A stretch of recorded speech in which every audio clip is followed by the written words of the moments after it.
Hello all, सभी का स्वागत है हमारे इस चैनल पे।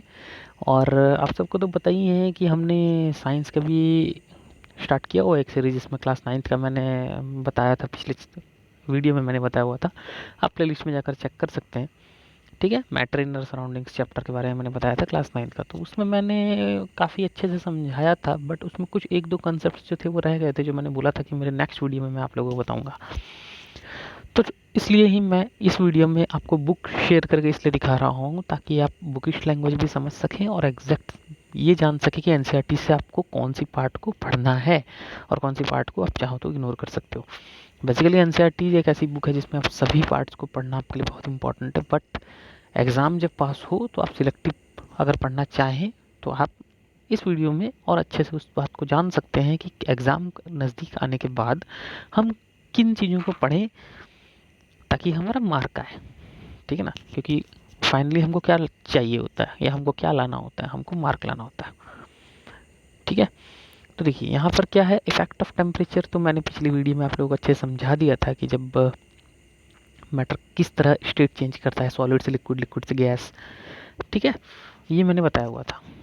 इसमें हम बॉइलिंग पॉइंट और मेल्टिंग पॉइंट के बारे में हमने अच्छे से समझा था, उसके डेफिनेशंस भी हमने पढ़े थे और हम समझे थे। ठीक है, अब इसमें क्या है कि आपको ये जानना है कि आखिर ऐसा होता क्यों है। ठीक है ना,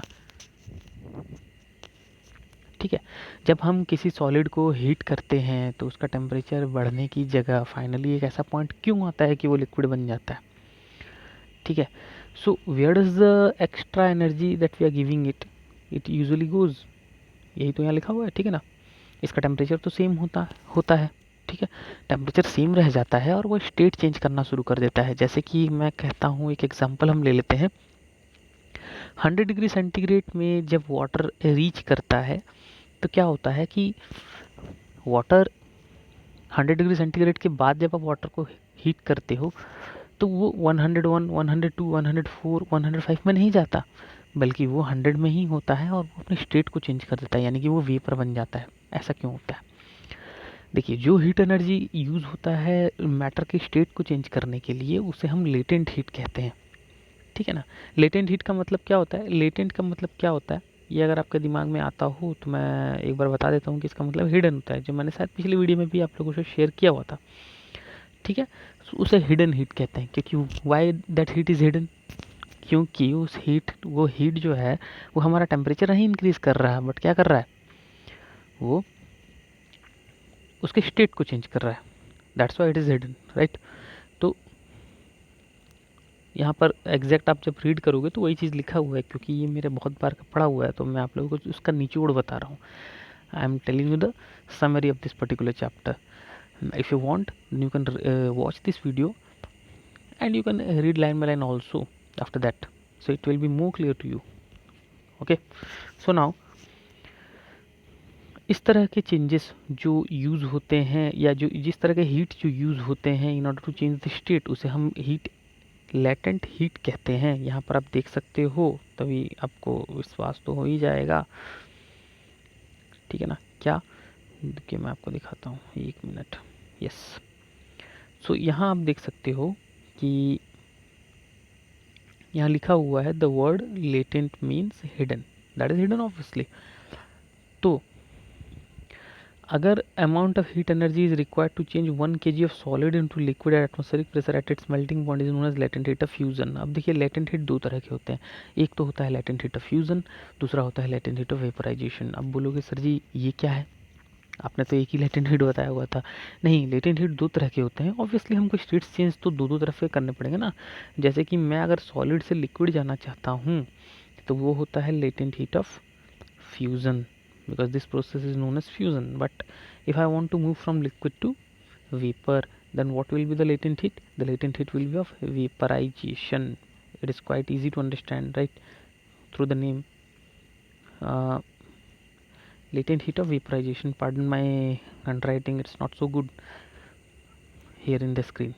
Okay, so solid से liquid, liquid से vapor, तो latent heat of vaporization की एग्जैक्ट डेफिनेशन, ठीक है ना, लेटेंट हीट ऑफ वेपराइजेशन की एग्जैक्ट डेफिनेशन अगर आपको बोलना होगा या एग्जाम्स में आ गए तो क्या लिखेंगे हम, इस चीज़ पे ध्यान दीजिएगा। ये चीज़ इंपॉर्टेंट है। The amount of heat energy that is required to change the 1 kg means 1 kg of solid into liquid. 1 kg solid को अगर मैं लिक्विड में कन्वर्ट करना चाहता हूँ, कब? एट एटमॉस्फेरिक प्रेशर, ठीक है ना, और उसके मेल्टिंग पॉइंट में, तब उसे कहा जाता है कि लेटेंट हीट ऑफ फ्यूज़न। मैं सॉलिड को अगर लिक्विड में करता हूँ 100 डिग्री सेंटीग्रेड में, ठीक है, मान लेते हैं, ठीक है, तो वो होगा उसका लेटेंट हीट ऑफ फ्यूज़न। बात समझ में आ रहा है? वैसे ये हमारा माना हुआ बात है, ऐसा नहीं है होता है, तो सॉलिड्स पे डिपेंड करता है कि उसके मेल्टिंग पॉइंट क्या होंगे। हम स्टैंडर्ड में ज़ीरो को लेते हैं और हम स्टैंडर्ड में आइस को लेते हैं और आइस का मेल्टिंग पॉइंट हम सबको पता है कि क्या होता है। आई होप आप सबको पता ही होगा, 0 डिग्री सेंटीग्रेड, ठीक है ना। आप 0 डिग्री सेंटीग्रेड में आइस को बाहर निकाल दो फ्रिज के, वो वहाँ से मेल्ट होना शुरू होगा because the temperature starts increasing after that. Got it? Everyone got it? तो ये डेफिनेशन याद रखिएगा क्योंकि ये डेफिनेशन एग्जाम में आएंगे और काफ़ी इंपॉर्टेंट है, ठीक है। ठीक उसी तरह लेटेंट हीट ऑफ वेपराइजेशन का अगर एग्जांपल आ गया लिखने को, या फिर एग्जांपल तो आप लिख ही सकते हो, इसमें तो कोई बहुत बड़ी बात नहीं है, पर अगर डेफिनेशन आ गया लिखने को तो आप क्या लिखोगे? क्या लिखोगे? The amount of heat energy, ठीक है ना, the amount of heat energy that is required to change 1 kg of liquid,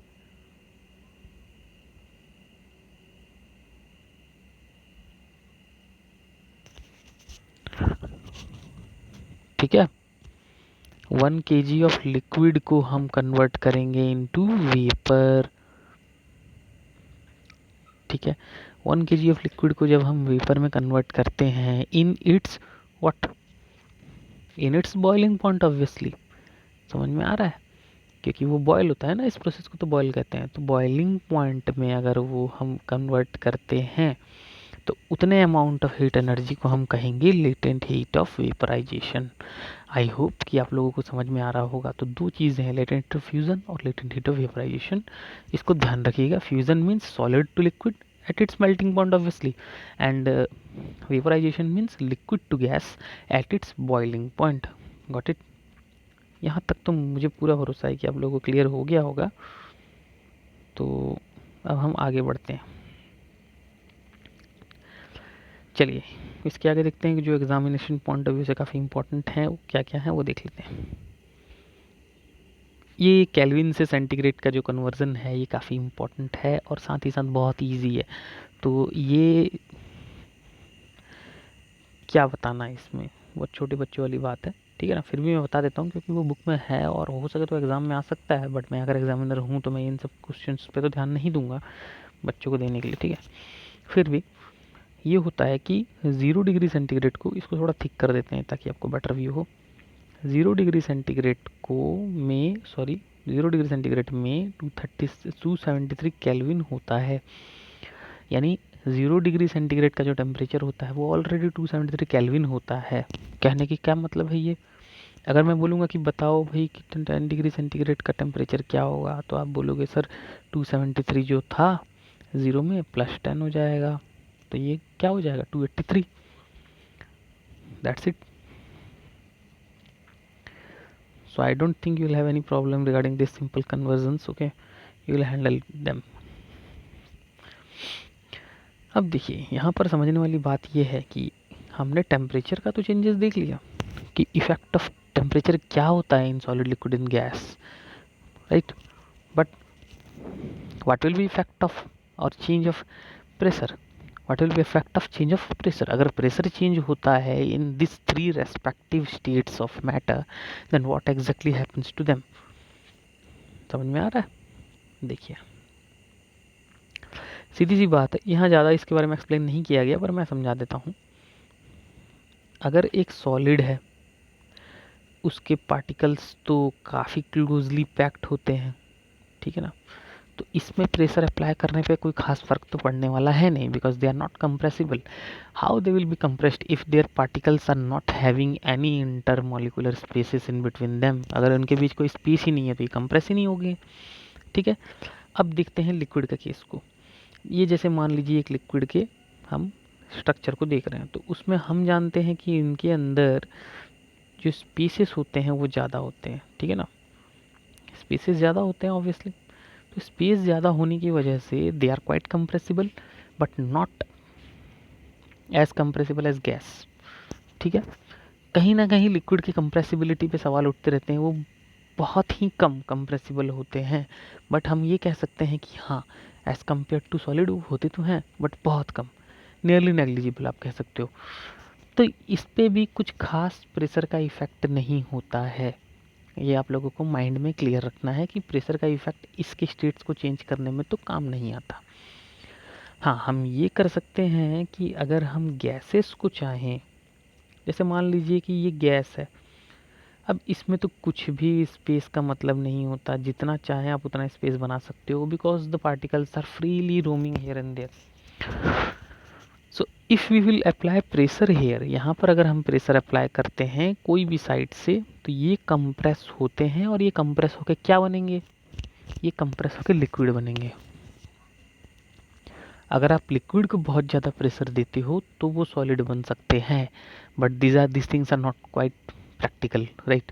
practical thing is, आप देख सकते हो कि गैसेस को हम लिक्विड किस तरह बनाते हैं। अगर मैं आप लोगों को बोलूँ कि आप लोगों के एलपीजी सिलेंडर्स में क्या होता है, आप बोलते हो ना एलपीजी सिलेंडर, दैट इज़ हमारे घर में एलपीजी है, तो एलपीजी जो सिलेंडर होता है उसके अंदर क्या होता है, उसके अंदर लिक्विड होता है, लिक्विड होता है। Why? Because that petroleum gas is already liquefied, right. इसका फुल फॉर्म क्या होता है, लिक्विफाइड पेट्रोलियम गैस ही होता है ना, मतलब गैस को हमने लिक्विफाइड कर दिया है, यानी कि उसके अंदर जो होगा वो लिक्विड होगा। आप उसे शेक करके देख सकते हो, उसमें से लिक्विड की साउंड आती है। Got it. यहाँ पर क्या इस्तेमाल किया गया है, सीधी सी बात है, यहाँ पर कंप्रेसिबिलिटी का इस्तेमाल किया गया है। यहाँ पर गैस को इतने प्रेशर से कंप्रेस किया जाता है, इतने प्रेशर से कंप्रेस किया जाता है कि वो लिक्विड बन जाता है, और उसके लिक्विड बनने के बाद हम उसका इस्तेमाल करते हैं। I hope it is clear to you all, right. चलिए अब हम आगे देखें, इवापोरेशन। व्हाट इज़ इवापोरेशन, ये कई बार कईयों को परेशान करता है। ये सब मैंने बताया हुआ है वैसे मेरे पिछले वीडियो में, पर मैं फिर एक्सप्लेन कर देता हूँ कि evaporation is changing of liquid into vapour, but one thing that is very important, evaporation is below the melting point. Evaporation में ये चीज़ हमेशा याद रखिएगा, it happens below, sorry not melting point, it's below boiling point, क्योंकि boiling में क्या होता है, लिक्विड से गैस बनता है, पर इवापोरेशन क्या होता है, वो लिक्विड से गैस बना देता है बॉइलिंग पॉइंट के पहले ही, इसलिए इसे इवापोरेशन कहते हैं, ठीक है। जैसे कि आपके हाथों में पानी लग गया, ठीक है ना, आपके हाथ के ऊपर पानी लग गया, आप देखोगे कि 2 मिनट बाद या 3 मिनट बाद या 5 मिनट बाद, depending on the season around you और the weather around you, I can say, वो सूख जाता है, ठीक है। क्यों सूख जाता है, क्योंकि वो जो वाटर आपके हैंड में लगा हुआ है, हाथों में लगा हुआ है, वो इवापोरेट हो जाता है। आपके हाथ तो बॉयल नहीं हो रहा, आपके हाथ का सरफेस जो है वो बॉयल तो नहीं हो रहा, पर वो कैसे वाटर जो है वो गैस बन जाएगा, बिकॉज ऑफ इवापोरेशन, ठीक है। इवापोरेशन कुछ फैक्टर्स पे डिपेंड करते हैं और उन फैक्टर्स को यहाँ दिया गया है। आपको वो कीवर्ड्स याद रखने हैं जो कि आपको एग्जाम में काफ़ी हेल्प करेंगे to get marks, to write this answers perfectly, ठीक है ना। तो कीवर्ड्स याद रखने हैं, कीवर्ड्स मैं डिपेंड करता हूँ या मैं बिलीव करता हूँ आई कैन से इन कीवर्ड्स। जैसे देखो, increase of surface area, surface area increase करेंगे तो क्या होगा, रेट ऑफ एवापोरेशन इंक्रीजेस। जब मैं सरफेस एरिया इंक्रीज करता हूँ रेट ऑफ एवापोरेशन इंक्रीज होते हैं। जैसे कि चाय, मैं कप में चाय पीऊँगा, I will feel hot, but if I will put that particular means the T in a saucer, ठीक है ना, अगर मैं ऐसे प्लेट में रख दूंगा वो ठंडा हो जाता है, बिकॉज सरफेस एरिया जैसे इंक्रीज होगा वो क्या करेगा, चाय कूल हो जाएगा, ठंडा हो जाएगा, ठीक है ना। चलिए सेकंड पॉइंट क्या है, इंक्रीज ऑफ टेम्परेचर। अगर टेम्परेचर इंक्रीज होता है तो सीधी सी बात है, ये तो भाई दिखने की भी ज़रूरत नहीं, अगर टेम्परेचर इंक्रीज होगा तो एवापोरेशन इंक्रीज होगा ही, ठीक है। तो आप ये देखो कि increase of evaporation also takes place with increase of temperature, सीधी सी बात है। अगर आसपास ह्यूमिडिटी डिक्रीज हो जाता है, अगर ह्यूमिडिटी डिक्रीज हो जाता है तो इवापोरेशन का क्या होगा, इवापोरेशन इंक्रीज हो जाएगा। क्यों, बोलोगे सर ऐसा कैसा? तो देखो, ह्यूमिडिटी क्या होता है? आपके एटमॉस्फेयर में, आपके इन्वायरमेंट में वाटर कंटेंट कितना है एयर में, ठीक है ना, वेपर में वाटर कितना है उसे कहते हैं ह्यूमिडिटी। अगर वाटर वेपर में से कम होने लगता है तो वो क्या करेगा, वो और वाटर लेगा ना, क्योंकि वाटर तो कम हो गया, अब उसे एक्स्ट्रा वाटर चाहिए, तो वाटर लेने के लिए क्या करेगा, इवापोरेशन को फास्टर कर देगा। तो आप लोगों को ये समझना है कि अगर आपके आसपास इन्वायरमेंट में ह्यूमिडिटी कम है, यानी कि आप में इवापोरेशन आपके बॉडी में होगा, आप थर्स्टी फील करोगे, गॉट इट। बट अगर आपके इन्वायरमेंट में ह्यूमिडिटी बहुत ज़्यादा है तो वो भी सही नहीं है। क्यों? वाटर कंटेंट इतना ज़्यादा है आपके आसपास, आपके इन्वायरमेंट में, आपके एटमॉस्फेयर में इतना ज़्यादा वाटर कंटेंट है कि आपको स्वेटिंग होने लगेगा, बिकॉज आपका स्वेट सूखेगी नहीं, इवापोरेशन बंद हो जाएगा ना, क्योंकि ऑलरेडी वाटर है प्रेजेंट है आपके इन्वायरमेंट में, तो और वाटर लेना नहीं चाहेगा, तो जो वाटर जहाँ है वो वहीं रह जाएगा, वो और इवापोरेट नहीं होगा, तो वो सूखेगा नहीं, ठीक है। नहीं सूखने की वजह से आपके बॉडी में चिप चिप होने लगेगा। इसलिए बहुत लोग कहते हैं कि यार इस जगह की ह्यूमिडिटी काफ़ी बढ़ी हुई है, इस जगह में काफ़ी अनकंफर्टेबल लग रहा है ड्यू टू ह्यूमिडिटी, लोग ऐसे कहते हैं ना, बस वही कारण है इसके पीछे। अब देखिए last point, increase in wind speed. अगर विंड स्पीड बढ़ता है तो क्या होता है, विंड स्पीड बढ़ेगा तो ऑब्वियसली इवेपोरेशन बढ़ेगा ना। आप लोग खुद घर पे करते होगे, आप अपने फ़ैन के नीचे अपने कपड़ों को सुखाते होगे, क्यों? क्योंकि विंड स्पीड ज़्यादा है, फ़ैन घूमेगा तो आपके कपड़े जो है वो जल्दी सूख जाएंगे, सिंपल सी बात है, ठीक है। अभी देखिए इवेपोरेशन में कूलिंग कैसे होता है। आप सब ने अर्दन पॉट यूज़ किया हुआ है, या फिर मैं ये कह सकता हूँ आप सब ने मटका यूज़ किया होगा, ठीक है ना। जो अर्दन पॉट होता है ना, वो क्या करता है, जैसे कि एक पॉट है, इस पे आप पानी भरते हो, इसमें छोटे छोटे पोर्स होते हैं, होल्स होते हैं। ये क्या करता है, इन पोर्स से वाटर को इवापोरेट करता है। जब वाटर इवापोरेट होता है तो वो क्या करता है, उनके अंदर से हीट को बाहर लेकर चला जाता है, और हीट को बाहर लेके जाने की वजह से अंदर का जो चीज़ है ना वो कूल हो जाता है। ये सिंपल वर्किंग है ऑफ अर्थन पॉट। इसी तरह से आपका बॉडी का भी कूलिंग मैकेनिज्म है कि अगर आप दौड़ रहे हो, आप अचानक रुक गए, आपके बॉडी से स्वेट निकलते हैं, पसीना निकलता है, और वो पसीना जब एवापोरेट होता है आपके बॉडी के अंदर की सारी गर्मी लेकर चला जाता है, तो आपका बॉडी इन रिटर्न क्या हो जाता है, कूल हो जाता है, ठंडा हो जाता है, ठीक है। देखो मैं अच्छे से एक्सप्लेन तो कर दे रहा हूँ, फिर भी अगर किसी को कोई दिक्कत हो, डाउट हो, तो कमेंट बॉक्स में प्लीज़ लिख दीजिएगा, I will try to resolve it personally, okay. समझ में आ गया सभी को अर्थन पॉट किस तरह काम करता है? इससे रिलेटेड क्वेश्चंस आते हैं, ठीक है ना। अर्थन पॉट से क्वेश्चंस पिछले साल आए हुए थे, बट इस साल मुझे ऐसा लगता है कि दो चीज़ें हैं जिनसे क्वेश्चंस ज़्यादा आते हैं। एक तो आपके कॉटन क्लॉथ के ऊपर से क्वेश्चन ज़्यादा आते हैं, और एक अर्थन पॉट के ऊपर से क्वेश्चन ज़्यादा आते हैं। क्वेश्चन में आ जाता है कि why cotton cloth is very much important, और we can say that why it is so much popular that people wear it in summer. Summer में लोग क्यों पहनना पसंद करते हैं? तो इसका आंसर यही है, cotton being a good absorber of water helps in absorbing the sweat and expose it to the atmosphere for easy evaporation. Cotton आप पहनोगे तो आपके स्वेट आसानी से एब्जॉर्ब होंगे, और वो अच्छे से इवेपोरेट हो पाएंगे, और इवेपोरेट होने की वजह से उनमें क्या होगा, आपके बॉडी में कूलनेस आएगी, कूल होगा बॉडी, ठीक है। Very much easy. I hope you all got what I told you. अब देखो, why should we see water droplets on the outer surface of a glass containing ice cool water.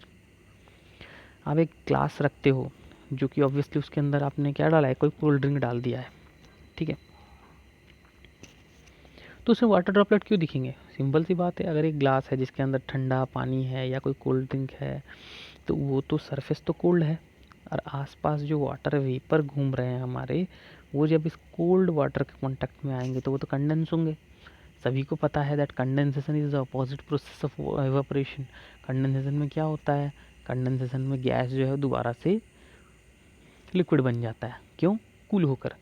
तो वो जो water vapour हैं वो यहाँ आएंगे, इसके कांटेक्ट में वो कूल हो जाएंगे, और वो वाटर ड्रॉपलेट फॉर्म करेंगे, और वो ही ड्रॉपलेट हमें दिखते हैं, चाहे वो हम बॉटल कोई कोल्ड ड्रिंक के बाहर रख दें या ग्लास कोई बाहर रख दें, बट हमारे आसपास के वाटर वेपर ही कंडेंस होकर उसके ड्रॉपलेट बनते हैं।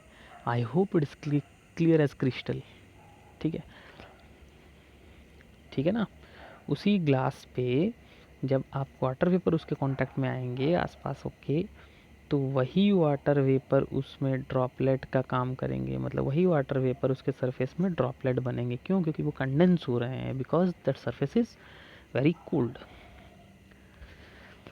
I hope everybody understood it very clearly.